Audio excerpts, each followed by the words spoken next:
space. Isn't the lighting fantastic? Yes, I was really true. worried about the skylight here because these type of works do better with a little lower light, but I think this But you- skylight with the sort of, you know, the daytime and a little overcast with the wetness brings something else. Yeah. I was concerned about It's a very the rain. mysterious light in and Paris so when it's a raining. it's But kind the of thing nice. is that when it's sunny or when It's too much. yes, So and it can damage on long terms. I mean, no? these particular works are photographic based, using a technique called dye sublimation. Dye. Yeah, so Dye transfer. Yeah, so the way its process is in between silkscreen and photo printing. So the dye goes into the surface of the substrate itself. So it's not printed on paper, it's printed directly onto the aluminum surface. D'accord. Yeah, so beautiful.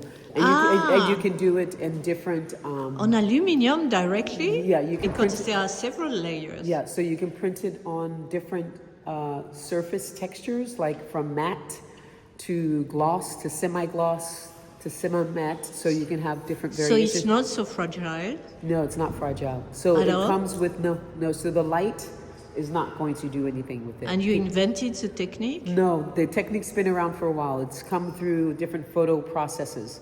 Many artists use it, from Cindy Sherman to Merlin Minter to... But you use it in different layers. If you I go use and it see. differently than most people when they use dye sublimations, they print like a photograph. Yes.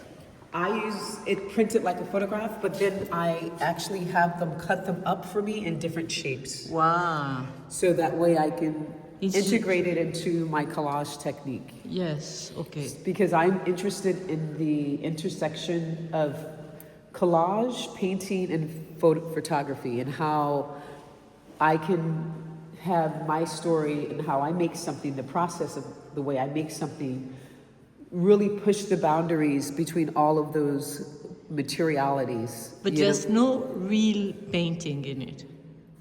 I mean, you don't use a brush to no, paint there's somewhere. no brush.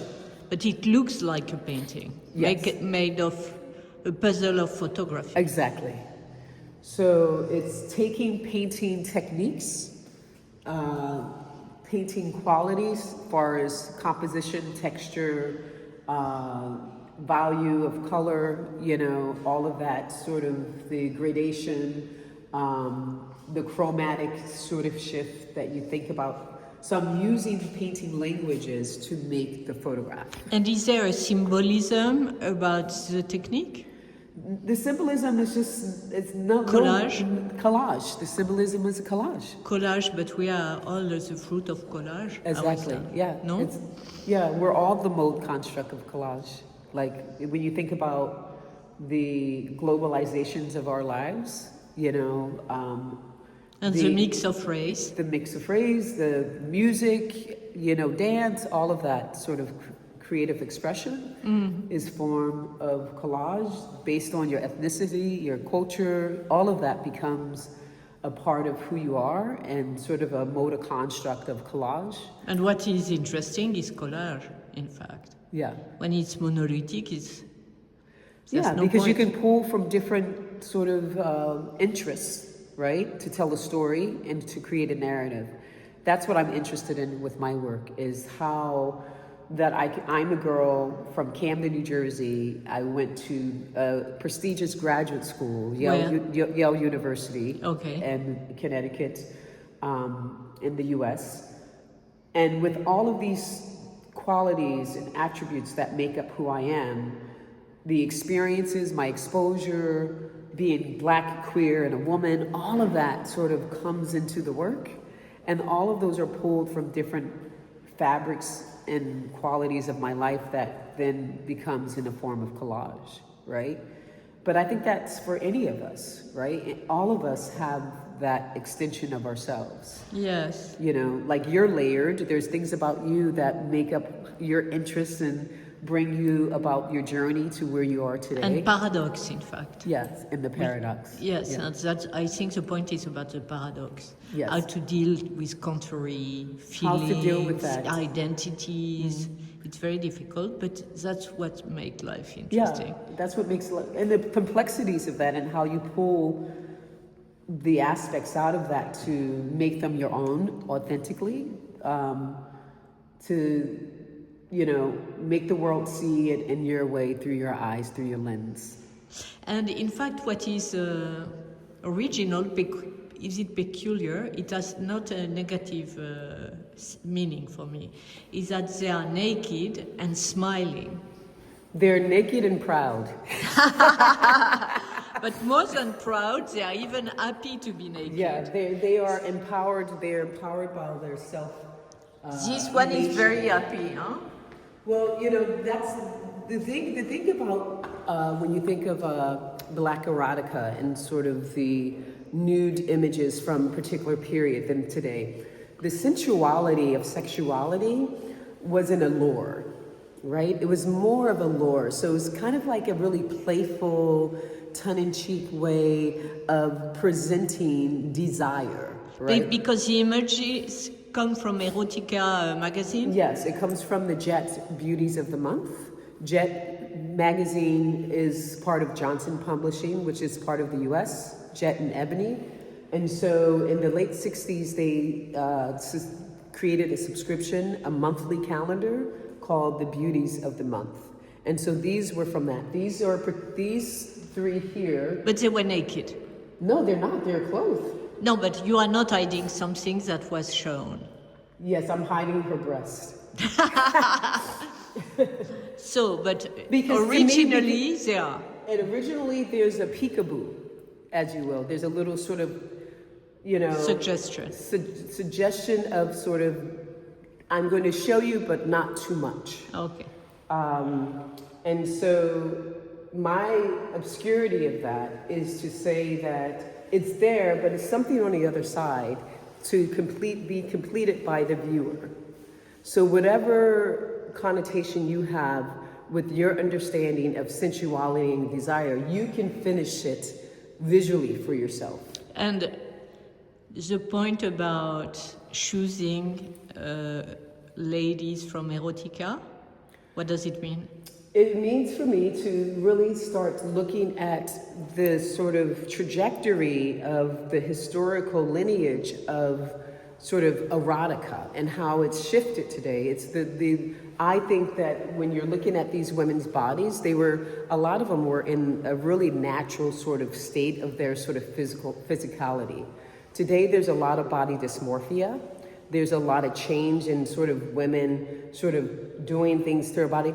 The beauty about these particular images, that there were a lot of grit and residue about women's body. You can see like their birthing marks, like if they had like stretch marks. Wow. You can see a lot of them, they didn't have breast implants. So there was a naturalistic sort of way of the body. But we don't see much of that here. If you look closely, you do. Like this one? Yeah, you look closely, there's a softness to it. If you look at, you look at this one here, you look at her butt cheeks, they're not sort of lifted and round. There's a sort of just softness to it of like a womanhood, a womanliness that is presented. These are from Black erotica here in France. Ah bon? What was it? This in the 1964. Ah, I didn't know they were. Yes.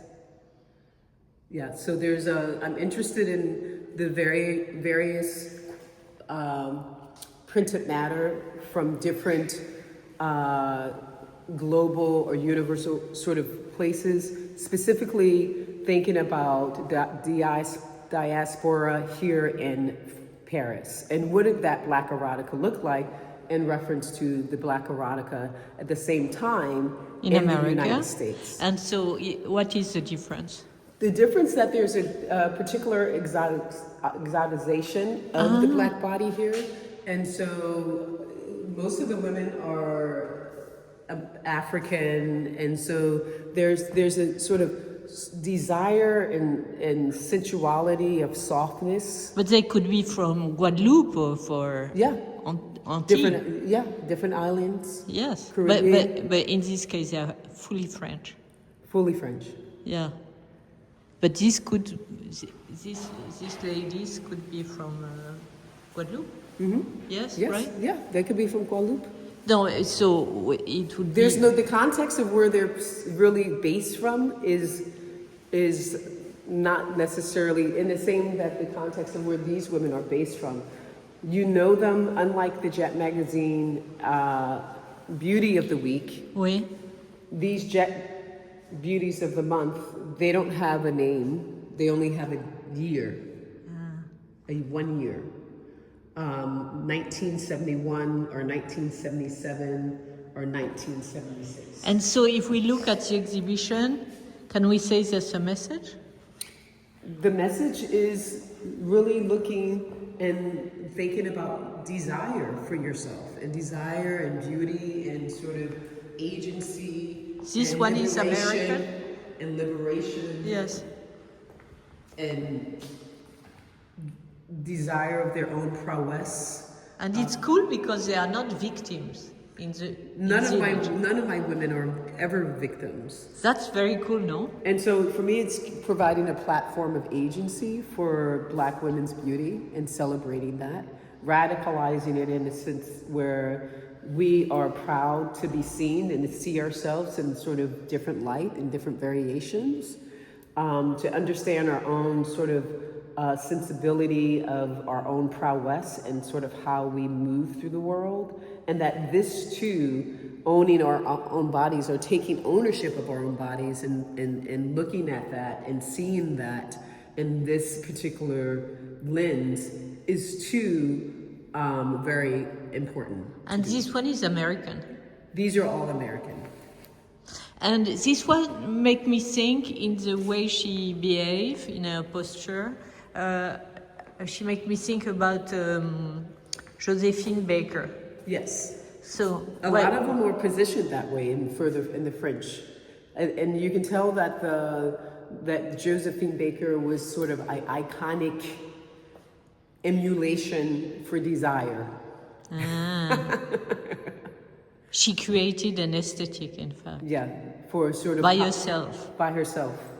But she's also transformative in so many ways, because as a Black America to sort of come here, she was definitely the gateway and support system for many Black American women that come here, from Lena Horne to Eartha Kitt. All of those women, when they would come here, she was one of the women who embraced them and sort of really guided and showed them the way of how to immerse in sort of the Parisian French culture, right? And she was also a very good businesswoman.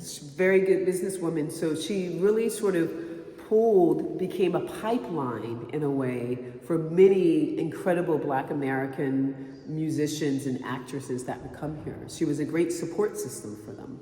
And what do you think about her yourself? Is she an inspiration? Oh yes, for sure. I mean, she's completely persevered and subjected herself to some hardships, but pushed through them. And I mean, she was an innovator and shapeshifter, incredibly talented. I felt like she was very generous, you know, and she was with Martin Luther King. And she was an activist, you know, Yes. and so I think in many ways, she's always to be celebrated, you know, even her own journey coming from where she came from to really continue on with her vision and mission in life and sort of become this incredible force and figure in not only the United States, but here in France, and that France embraced her as their own. And it's a complete miracle if you think that she came from St. Louis, I think. Yeah. And growing by herself, being so determined, being having a vision like that. Yeah, incredible vision. Yes. Bon, Yeah. super. Super, right? Merci, madame. Merci.